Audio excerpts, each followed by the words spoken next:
Hi, I'm Izidora Angel. I'm a writer and translator from Bulgarian, and I want to read to you something that was recently published in Firmament. And it's a short story by the writer Yordanka Beleva called Family Portrait of the Black Earth.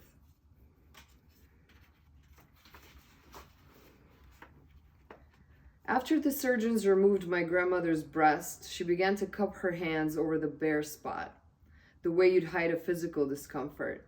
Baba's cupped hand, which I'd known both as a den of endearment and as a unit of time, was now also the dome of a church, a demolished church. We stood before the ruins and made out the details in the frescoes, the doctor's late diagnosis, our belated prayers. The village woman came by to visit and check on her, to see how she was feeling. Pain and suffering are strange tourist attractions. In some places around the world, large-scale tragedies have their price of admission. Houses where for years someone got held and tortured, schools where mass shootings took place, stretches of road along train wreckages. Baba's wound was free and open to the public. Sometimes she'd tell her visiting girlfriends that the only thing that hurt was her missing breast, but none of them could wrap their heads around how a piece of flesh long severed from the body could hurt. A few times Baba sent my grandfather over to the hospital to retrieve her breast so they could bury it in the garden. It was a good garden. It had yielded good harvests for years. But this wasn't an organ to be planted. The only thing it was good for was a lab culture. Diallo pretended he'd gone to see the doctors as my grandmother had asked him. Once he came back and lied that they wouldn't release the breast without special paperwork. Other times he claimed they'd missed some sort of deadline. But he could only beat around the bush for so long, and one day he came home with something from the butcher. He unwrapped it and pounded this delicacy methodically, therapeutically, until he became rawer than the raw meat. But the therapy hadn't worked. For someone on the outside looking in, Diallo must have looked like a diligent farmer prepping his winter provisions. Curing sausage, for instance, was also best done over the smoke of a smoldering fire. Diallo kept the meat away from the cats and from Baba until it shriveled enough to resemble the corpse of a breast. Baba and Diallo dug a shallow hole close to the grave of Karaman the dog. Afterward, they interred the breast corpse and covered the hole. They did not stand on ceremony. For my grandmother, it was important that she be reunited with all her body parts. She believed she could not leave the earthly realm had a part of her body been mislaid. For my grandfather, it was important to fulfill her final wish to be whole. She outlived her breast by 8 years. We covered a lot of ground during that time.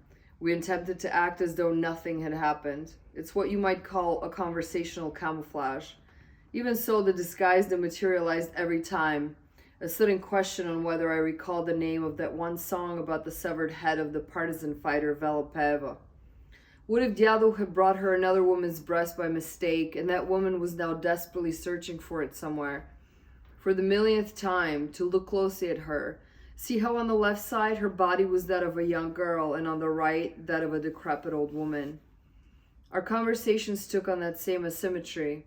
To the left, an echo, to the right, a silence. She never visited the breast burial site, and like all neglected graves, this one quickly weeded over.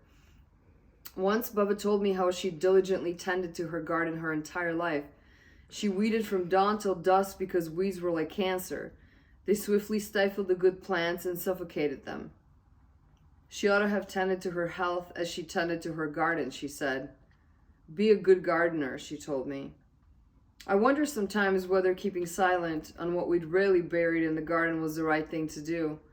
I saw something on the news once about 2 cousins who tried to rig the lottery by leaving their number pegs off the original ticket and waiting to write in the winning numbers on their carbon copy, only after they'd seen the results called on TV.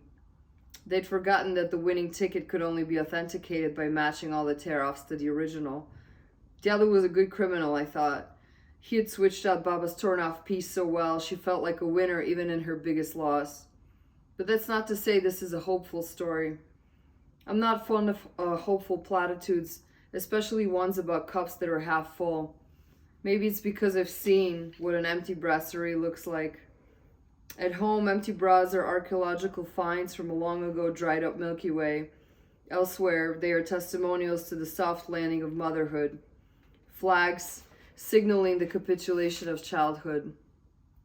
All empty brasseries are unhappy. Something is left, somebody has followed. We've yet to invent replacement padding to even out the heart's losses and keep them artificially half full.